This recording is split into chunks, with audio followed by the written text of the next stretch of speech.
نبی پاک صلی اللہ تعالیٰ علیہ وسلم فرماتے سوموار اور جمعرات والے دن لوگوں کے اعمال اللہ کی بارگاہ میں پیش کیے جاتے ہیں۔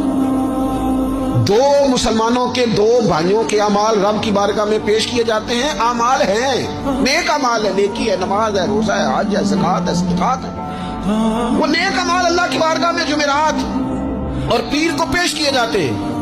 رب کریم فرماتے ٹھہر جو ذرا ان کے اعمال کو روک دو۔